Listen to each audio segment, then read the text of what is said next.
Of James याकूब उसका पहला chapter verse 14 और 15 को पढ़ेंगे।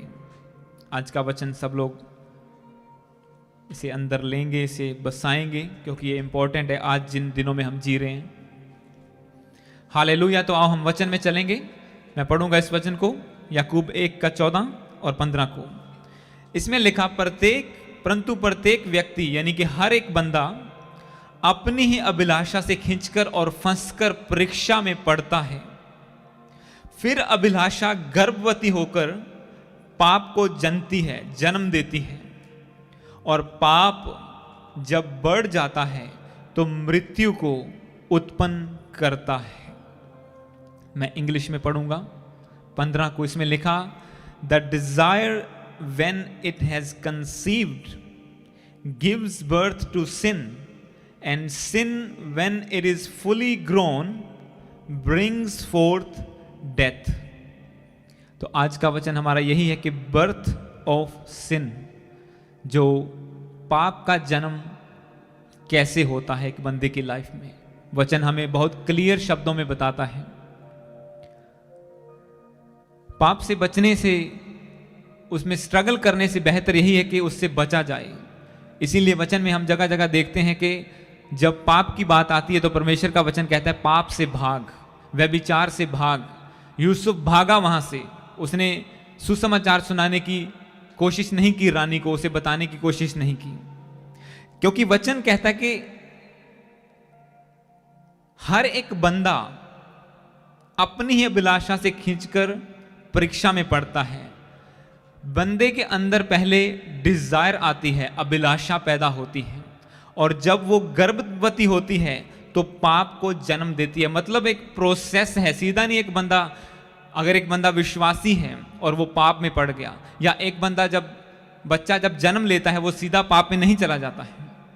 धीरे धीरे करके उसके अंदर शारीरिक अभिलाषाएं, संसार की अभिलाषाएं पैदा होनी शुरू हो जाती हैं। या अगर हम एक क्रिश्चियन की ही बात ले लें जो प्रभु में सीधा चल रहा हो, पर एक दिन हम देखते हैं कि वो पाप में चला गया। ये एकदम से नहीं हुआ कि वो प्रभु में चल रहा था और एकदम से इधर मुड़ गया और पाप में पड़ गया। धीरे धीरे धीरे उसके अंदर पाप पैदा होता है। जैसे यहाँ पे प्रेगनेंसी की बात की गई है कि जब अभिलाषा कंसीव होती है, जब एक इंसान के अंदर, एक औरत के अंदर बच्चा कंसीव होता है, तो वो इतना छोटा होता है कि वो नंगी आंख से देखा भी नहीं जा सकता। उसे मैग्नीफायर के द्वारा देखते हैं। वो नंगी आंख से जब एक इतना बड़ा इंसान जो 5 फुट का 6 फुट का होता है, पर जब वो शुरू होता है उसका पैदाइश होनी, वो बिल्कुल इतना छोटा होता है कि उसे हम आंखों से नहीं देख सकते, उसे मैग्नीफायर से देखना पड़ता है। इसी तरह से वचन कहता है अभिलाषा गर्भवती होती है। Then desire when it has conceived gives birth to sin. Desire पहले कंसीव होती है एक बंदे के अंदर, छोटे से रूप में। वो कुछ भी हो सकता है। वो एक किसी की और जेलसी रखना, किसी की और गलत अभिलाषा से देखना, एक गलत पिक्चर को देख लेना, कुछ भी, कहीं भी संसार में खो जाना, वो एक अभिलाषा को पैदा करता है आपके अंदर।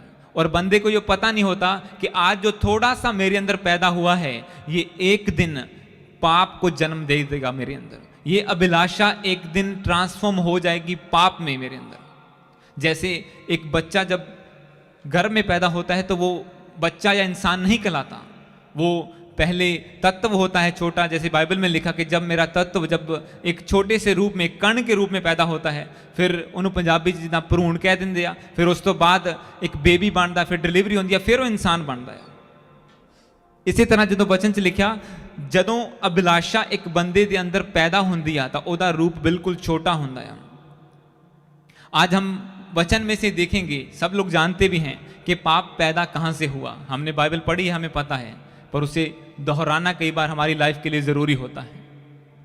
वचन कहता है जब ये कंसीव होती है अभिलाषा, तो पाप को पैदा कर देती है, और पाप जब बढ़ जाता है तो मृत्यु को उत्पन्न कर देता है। आप सोचो, एक छोटी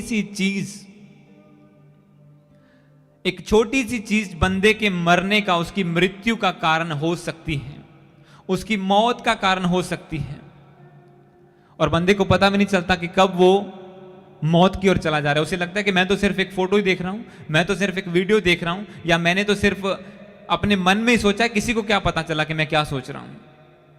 पर कब वो अभिलाषा गर्भवती प्रेग्नेंट हो जाएगी, कब वो पाप में बदल जाएगी और कब एक डेथ हो जाएगी, बंदे को पता भी नहीं चलेगा। हम एक वचन को हम शुरू करेंगे, आज के वचन को, ये सिर्फ इंट्रोडक्शन। हम खोलेंगे जेनेसिस, उत्पत्ति, जहां से शुरू हुआ सारा काम, उसी वचन को दोबारा हम पढ़ेंगे। जेनेसिस चैप्टर 3 वर्स 1 से लेके 13 तक, उत्पत्ति उसका 3 उसका 1 से लेके 13 तक पढ़ेंगे हम।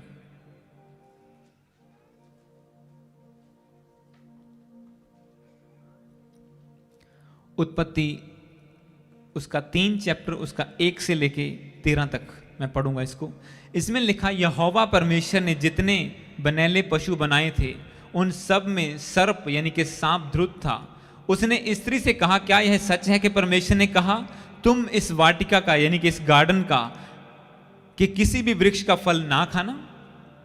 स्त्री ने सांप से कहा, इस वाटिका के वृक्षों के फल हम खा सकते हैं, पर जो वृक्ष वाटिका के बीच में है उसके फल के विषय में परमेश्वर ने कहा है, ना तो तुम उसको खाना और ना उसको छूना, नहीं तो मर जाओगे।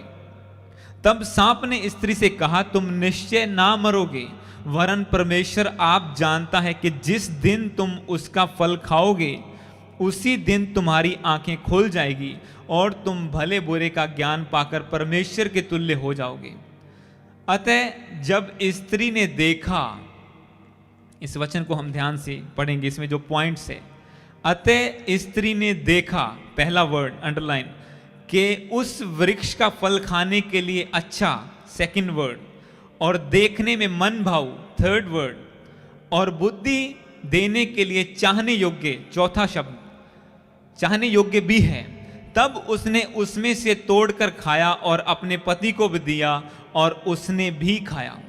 तब उन दोनों की आंखें खुल गई और मालूम हुआ कि वे नंगे हैं, और इसलिए उन्होंने अंजीर के पत्ते जोड़ जोड़ कर लंगोट बना लिया। मैं 6 को इंग्लिश में पढ़ूंगा। इसमें लिखा, so when the woman saw the tree was good and food, tree was good for food, and that it was delight to the eyes, and that the tree was to be desired to make one wise. She took its fruit and ate, and she also gave some to her husband who was with her, and he ate. अब इस वचन में जो focus point हमारा क्या है, जहां से हमने वचन शुरू किया कि एक अभिलाषा जब गर्भवती होती है तो वो पाप को पैदा कर देती है, और जब पाप आगे बढ़ता है तो वो मौत को लेके आता है जिंदगी में। परमेश्वर ने क्लियरली कहा था कि तुम इस फल को मत खाना, पर हवा हर रोज देखती थी, हवा हर रोज फल को देखती थी। जब सांप ने उसे क्वेश्चन किया, क्या तुम सारे फल खा सकते हो वृक्षों के? क्या तुम्हें मना किया कि तुम कोई भी फल ना खाओगे? उसने कहा सारे खा सकते हैं, पर एक वो जो बीच में है, मैं उसे हम नहीं खा सकते। प्रभु ने कहा तुम मर जाओगे, क्योंकि उसके अंदर अभिलाषा हर रोज पैदा होती जाती थी। उसके अंदर हर रोज अभिलाषा थी कि ये फल क्यों नहीं खा सकते। परमेश्वर ने हर तरह के पेड़ लगाए, हर तरह के फल, जो मर्जी खाओ, कहता कि एक फल नहीं खाना। पर हवा की आंखें वहीं जाती थी। जब सांप ने थोड़ी सी फूंक भर दी, कह सकते हैं, थोड़ा सा उत्साहित कर दिया कि हाँ तुम्हें यह काम करना चाहिए, तुम्हें परमेश्वर की आज्ञा के खिलाफ, क्योंकि उसे पता था मैं क्या कर रहा हूं। उसने सोचा कि मैं सिर्फ एक फल ही खा रही हूं, पर सांप को पता था कि यह परमेश्वर की आज्ञा का उल्लंघन है, यह परमेश्वर की वाचा को, उसकी कमांडमेंट को तोड़ना है, और जो उसकी कमांडमेंट को तोड़ेगा वो सजा का हकदार है। और इसीलिए सांप ने उसे भरमाया। और अब इसमें लिखा है कि स्त्री ने पहले देखा। अब शुरू कहां से हुआ काम? देखने से। इसमें लिखा कि 6 में लिखा, अतः जब स्त्री ने देखा कि उस वृक्ष का फल अच्छा और देखने में मन भाऊ, यानी कि पहले उसने देखा, अभिलाषा पैदा हुई कि हाँ ये अच्छा है, बाकी सब फलों से अच्छा है। कई बार परमेश्वर बहुत सारी आशाएं दे देता है हमको, पर जो नहीं मिलता हम कहते हैं नहीं प्रभु हमें यही चाहिए। जो परमेश्वर ने 100 चीजें दी है हम उसके लिए धन्यवाद नहीं करते, पर जो एक नहीं है, नहीं परमेश्वर मेरे पड़ोसी के पास इतनी बड़ी गाड़ी है मुझे ऐसी चाहिए, अब उसके लिए चाहे गलत काम भी करना पड़े, उसके लिए चाहे परमेश्वर के जो प्रेयर का टाइम है उसे घटाकर चाहे ओवर टाइम काम करना पड़े, पर नहीं हमें भी 2 घर चाहिए, हमें भी 4 घर चाहिए, हमें भी ये चाहिए। आंखों की अभिलाषा, पहले देखते हैं हम, फिर उसके बाद हमें लगता है कि नहीं हम अच्छे नहीं हैं, ये जो बंदा है जिदा पंजाबी च कहते दूजे दी थाली च लड्डू हमेशा वड्डा लगता है, कि ये अच्छा है, जो हमारे पास है वो अच्छा नहीं है, जो इसने पहना है, जो गाड़ी ये चला रहा है, जो इसके पास घर है ये अच्छा है, हमारे पास अच्छा नहीं है, चाहे परमेश्वर ने सैकड़ों चीजें अच्छी दे दी हो। हालेलुया। वचन कहता है जिसके पास यीशु मसीह है उसके पास सब कुछ है, जिसके पास प्रभु है उसके पास सब कुछ है, उसे किसी चीज के लिए स्ट्रगल करने की जरूरत नहीं है। परमेश्वर टाइम टू टाइम सब कुछ प्रोवाइड करता है। अब यहां पे स्त्री ने मिस्टेक क्या की, उसने देखा, उसे मन को अच्छा लगा, उसे लगा कि ये मन भाऊ है और चाहने योग्य, इट्स डिजायरेबल। उसके अंदर क्या पैदा हुई? डिजायर। अगर हमें लगता है कि जिस चीज को हम डेली देख रहे हैं, जहां से हम डेली गुजरते हैं, एक दिन हम पाप में पड़ जाएंगे इसके कारण, तो हमें उसी वक्त कदम लेना होगा। जब हम प्रोवर्ब्स को पढ़ते हैं, कहोता नीति वचन, उसमें एक बंदे के बारे में जिक्र किया गया कि जो गलियों से गेड़े मारता था, गुजरता था, और एक दिन उसे लड़की मिली, उसके साथ गया, व्यभिचार किया, और वचन कहता है कि वो ऐसे जा रहा था जैसे चिड़ी एक फंदे में फंस जाती है, उसे नहीं पता कि अंत में उसकी मौत हो जाएगी। वो ऐसे जा रहा था जैसे एक बैल कसाई के पास जाता है, उसे नहीं पता कि ये वध होने के लिए जा रहा है। वहां से गुजरना, वो काम करना, बार बार वही गलतियां करना, बार बार उन्हीं चीजों को देखना जो वचन के खिलाफ है, वो एक दिन हमारे अंदर अभिलाषा को पैदा कर देगी कि हमें ये चाहिए। इसीलिए वचन कहता है संसार के जैसे मत बनो, do not be conformed like world. यानी कि परमेश्वर ने कहा कि संसार के जैसे मत बनो, अपने आप को अलग रखो, अलगताई में रखो। जितना हम उसमें खोएंगे उतनी ज्यादा अभिलाषाएं हमारे अंदर पैदा होंगी, जितनी अभिलाषाएं पैदा होंगी उतने चांसेस हैं पाप में गिरने के।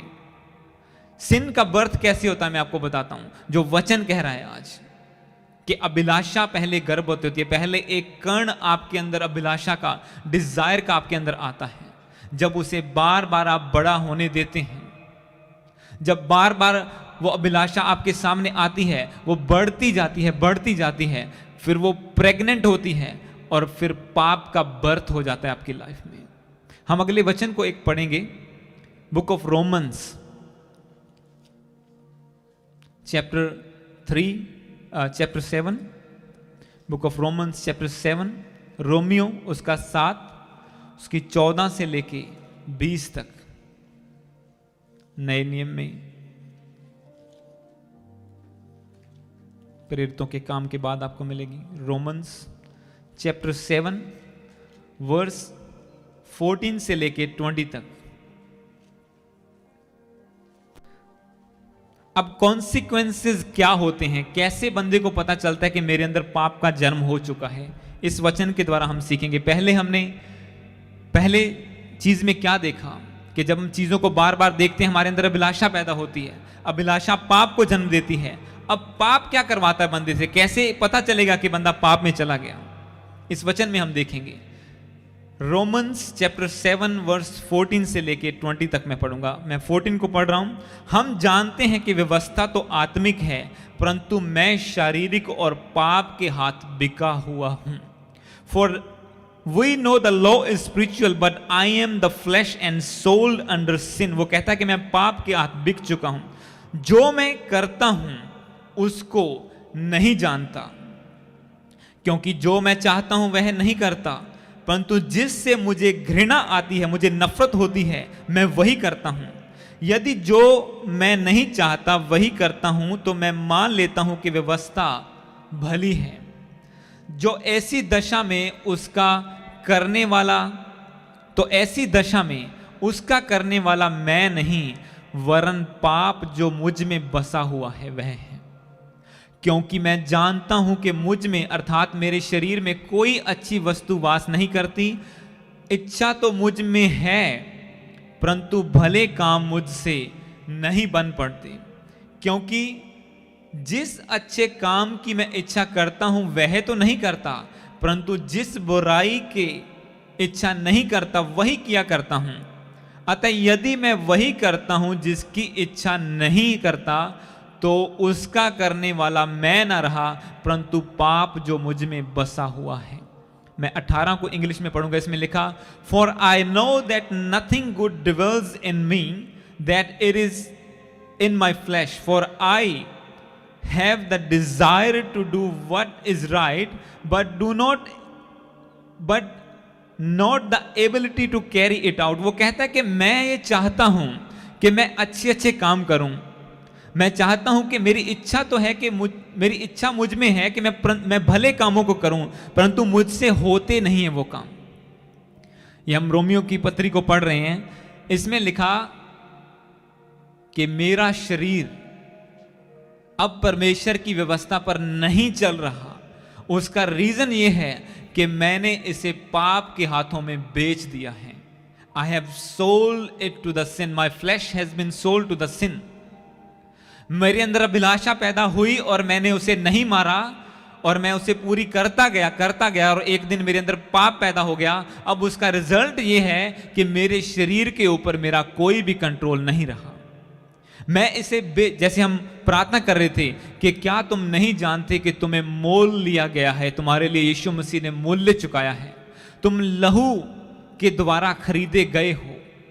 और उसी तरह से जब शैतान एक बंदे को खरीदना चाहता है तो वो पाप को लेके आता है उसकी जिंदगी में। यीशु मसीह का लहू पवित्रताई को लेके आता है और बंदा परमेश्वर का हो जाता है। पर जब एक बंदा शारीरिक अभिलाषाओं में, संसारिक अभिलाषाओं में फंसता चला जाता है, तो एक दिन जाने अनजाने में वो अपने शरीर को पाप के हाथों में, शैतान के हाथों में बेच देता है।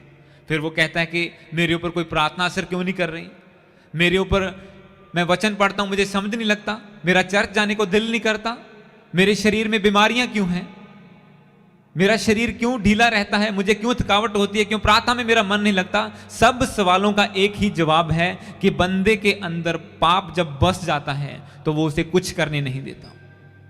ये कहता है कि मैं जिस काम को करने की मुझे पता है, वो कहता है कि ये काम गलत है। 19 में लिखा, क्योंकि जिस अच्छे काम की इच्छा मैं करता हूं वह नहीं करता, परंतु जिस बुराई की इच्छा नहीं करता मेरे से वही हो जाती है। बार बार मैं पाप में गिर जाता हूं, बार बार गंदे काम करता हूं, बुराई करता हूं। उसका रीजन उसने पता लगाया ये है कि जो काम मैं करना चाहता हूं अगर वो नहीं कर पाता, जो नहीं करना चाहता मुझसे वही होता है बार बार, इसका मतलब वो करने वाला मैं नहीं, मेरे अंदर जो पाप बस गया है वही है। जो पहला वर्ष हमने पढ़ा उसमें लिखा था, क्योंकि मैंने अपने शरीर को पाप के हाथों में बेच दिया है। एक बंदे को पता भी नहीं चलता कब वो आगे की आगे पाप की ओर गिरता जाता है। अगर उसे पता चले कि ये जो अभिलाषा मेरे अंदर पैदा हो रही है, जो डिजायर, अगर हवा को पता होता कि जो मैं फल को हर रोज देखती हूं, एक दिन जो मुझे सांप भरमा लेगा, एक दिन मैं भरमाई जाऊंगी, अगर उसने उस अभिलाषा को किल कर दिया होता कि मुझे देखना ही नहीं है, जिस बात से परमेश्वर ने मना ही कर दिया, जिस बात को वचन मना करता है, हम उस गली में जाएं ही क्यों, हम उसकी चर्चा तक भी क्यों करें। क्योंकि वचन कहता है पराये देवताओं की चर्चा तुम्हारे मुंह के ऊपर बिल्कुल भी ना हो। देवताएं, मैंने आपको बताया था, पराये देवता यही नहीं कि जो मूर्तियां हैं, वो कुछ भी हो सकता है, वो संसारिक चीजें देवता बन जाती हैं एक दिन। तुम्हारे मुंह के ऊपर आइडल्स की चर्चा तक ना हो, परमेश्वर का वचन कहता है। जब तुम चर्चा करोगे एक दिन उसमें फंस जाओगे, पाप में गिर जाओगे, पाप में गिर जाओगे तो वो मौत को जन्म दे देता है। जब इंसान बनाया गया उसकी मृत्यु नहीं तय की गई थी, उसके दिन अनगिनत थे। मृत्यु तब आई जब पाप आया। पाप कब आया? जब अभिलाषा पैदा हुई। अभिलाषा ने पाप को जन्म दिया, पाप मौत को लेके आया, और फिर इंसान के 120 साल तय कर दिए गए कि इससे ज्यादा इंसान नहीं जिएगा, मैक्सिमम 120 साल। और अब तो 60 तक बड़ी मुश्किल से पहुंचते हैं लोग। क्यों? पाप बढ़ गया। पाप बढ़ता जाता है और उम्र घटती जाती है। वो कहता है कि मैं नहीं हूं, क्योंकि वचन ये कहता है।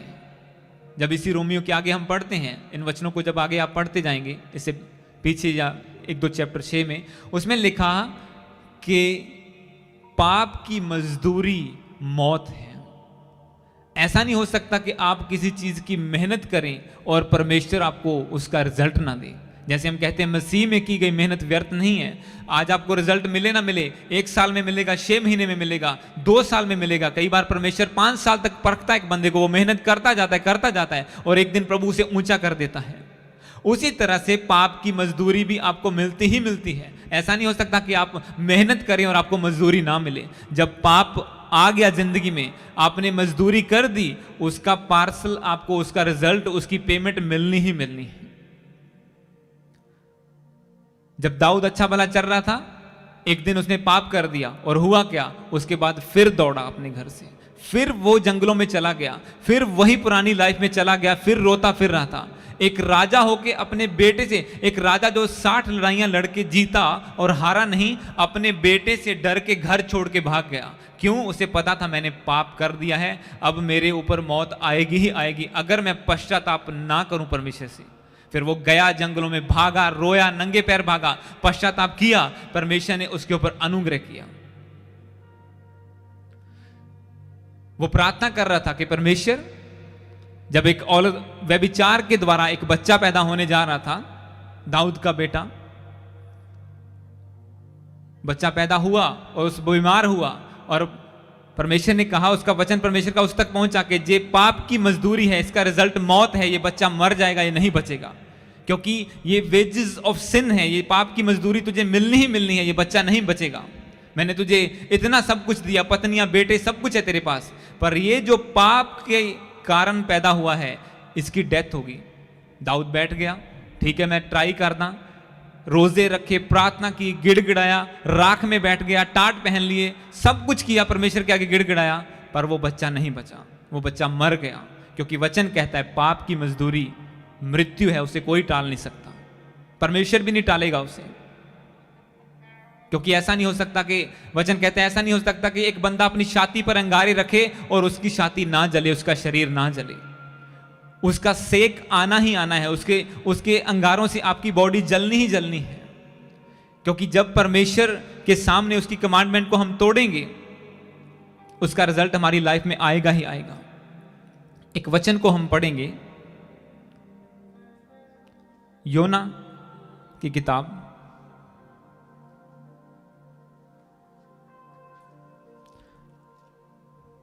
जो ना पुराने नियम में आपको मिलेगा, योना, नए नियम से थोड़ा पहले, उसका चैप्टर 1, उसका 1 से लेके 3 तक। योना 1, उसका 1 से लेके 3 तक। इस लास्ट वर्स को हम पढ़ेंगे। बुक ऑफ योना, योना नबी की किताब आपको नए नियम से बस 2-3 बुक्स पहले मिलेगी आपको, थोड़ा सा अगर पीछे आएंगे तो। मलाकी से पहले यकरिया, हबाकुक, फिर उससे पहले योना। बुक ऑफ जोना,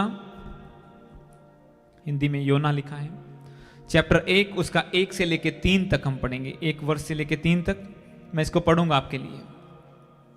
इसमें लिखा, यहोवा का यह वचन अमित्ते के पुत्र योना के पास पहुंचा, उठकर उस बड़े नगर नीनवे को जा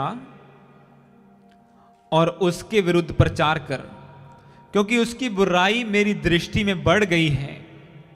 परंतु योना यहोवा के सन्मुख से तरतीश को भाग जाने के लिए उठा और याफा नगर को जाकर तरशीश जाने वाला एक जहाज पाया और भागा और भाड़ा देकर उस पर चढ़ गया कि उसके साथ यहोवा के सन्मुख से तरशीश को चला जाए। इंग्लिश में लिखा, to go away from the presence of the Lord. योना के पास परमेश्वर का वचन पहुंचा के परमेश्वर कहता है कि जा इस नगर के विरुद्ध प्रचार कर, क्योंकि वो बहुत बुरे काम करते हैं। ये वचन मैं आपके लिए इसलिए पढ़ रहा हूं कि परमेश्वर नहीं चाहता कि कोई भी बंदा नाश हो, वो मौत उसकी जिंदगी में आए, वो नाश हो, वो तड़प तड़प कर मरे, वो बीमारियों में रहे, वो दुखों में रहे। परमेश्वर कभी भी ऐसा नहीं चाहता।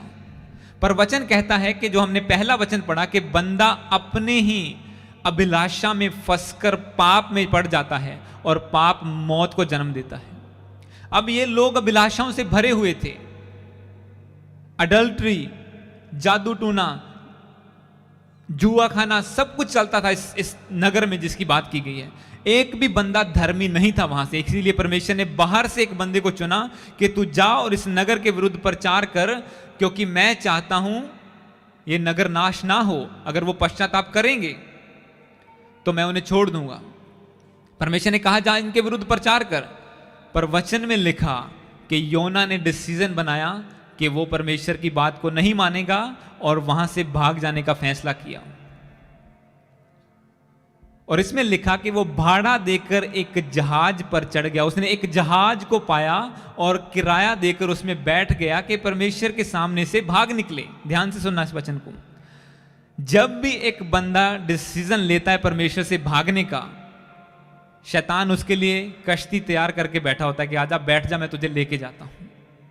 उसके लिए बोट तैयार रहती है शैतान की हमेशा कि आजा मैं तेरी सहायता करता हूं, तू परमेश्वर से भागना चाहता है।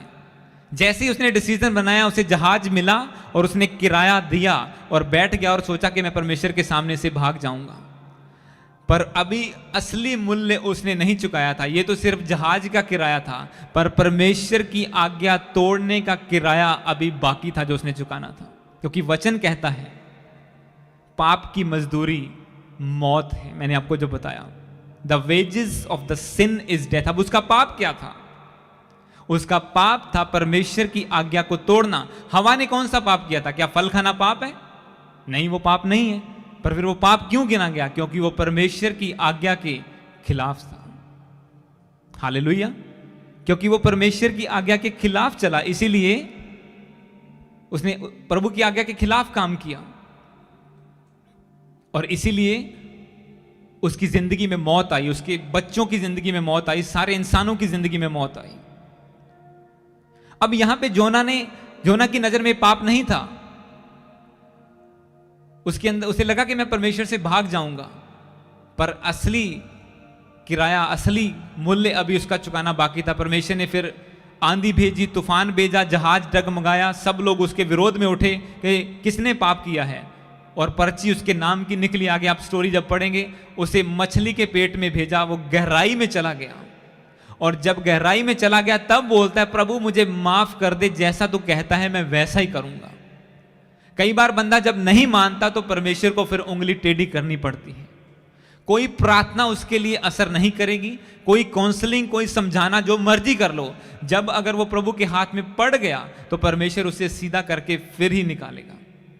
उससे बेहतर यही है कि जब प्रभु कहता है कि ये काम मत करो और ये करो तो वैसा ही करें। जब प्रभु कहता है, क्योंकि वचन में अभी क्या पढ़ा, वो कहता है कि जिस काम की इच्छा में करना, जिस काम को करने की मेरे अंदर इच्छा है, मैं भले काम करूं, मैं वो नहीं कर पाता, पर जो नहीं करना चाहता वो मुझसे हो जाते हैं। रीजन क्या है? मेरे अंदर पाप है। तो उसके लिए क्या करना पड़ेगा? हम इस वचन को अगले हफ्ते कंटिन्यू करेंगे, अगले पार्ट में, क्योंकि अगले संडे होली कम्युनियन वचन है। पर आज आप देखो वचन क्या कहता है कि एक छोटी सी अभिलाषा एक बड़ी मौत को पैदा कर देती है। जोना क्यों नहीं जा रहा था? उसकी शरीर, उसकी अभिलाषा थी कहीं मैं मारा ना जाऊं। वो लोग तो बंदा मार देते हैं, वहां मैं कैसे जाके प्रचार करूंगा? मतलब वो अपने प्राणों से प्यार कर रहा था परमेश्वर से ज्यादा। उसकी प्रभु की आवाज को सुनकर भी उस पर नहीं चलना चाहता था, अपने प्राणों से प्यार। और परमेश्वर कहता है जो मेरे लिए अपने प्राणों को खोएगा वो उसे बचाएगा, पर जो मुझे छोड़कर अपने प्राणों को बचाना चाहेगा वो उसे खो देगा। एक मछली के पेट में बंदा कैसे जीवित रह सकता है? पर परमेश्वर ने उसे मौका दिया पश्चाताप करने का। 3 दिन वो मछली के पेट में रहा और परमेश्वर ने उसे मौका दिया। जिसे प्रभु इस्तेमाल करना चाहता है उसे मौका देता है, प्रभु चांस देता है। पश्चाताप कर ले, नहीं तो जहां जिस गहराई में पड़ा है वही तेरी कब्र बन जाएगी। क्योंकि परमेश्वर नहीं चाहता कोई बंदा नाश हो। वो हो सकता है वो उसने एक बंदे के द्वारा बहुतों को बचाना हो, उसने योना के द्वारा पूरे नगर को बचाना था।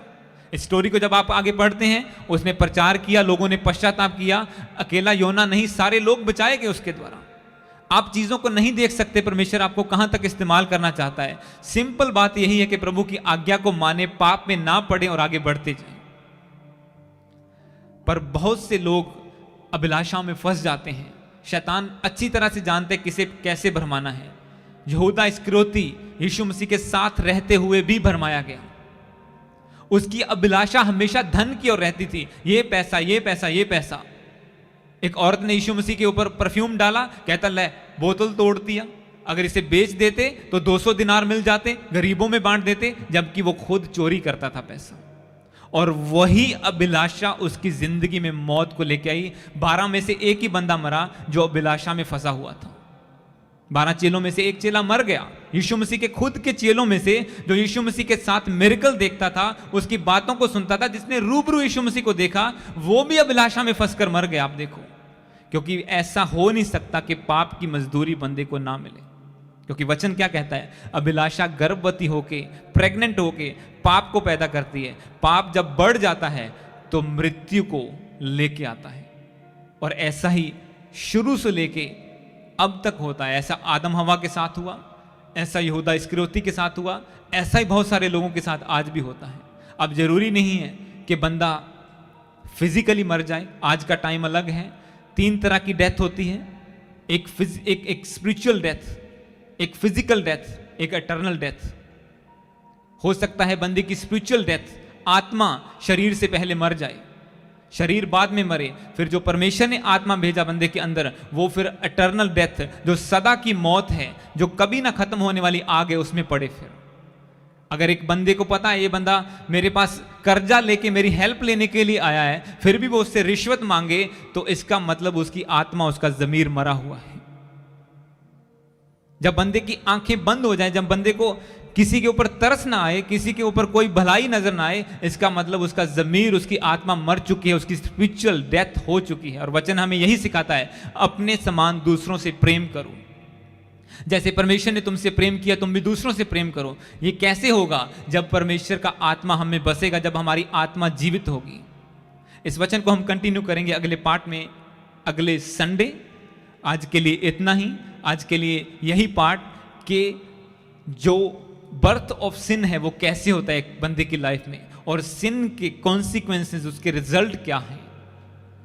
अगले संडे हम बात करेंगे इससे कैसे बच सकते हैं हम। हालेलुया। तो गॉड ब्लेस यू, प्रभु सबको ब्लेस करे।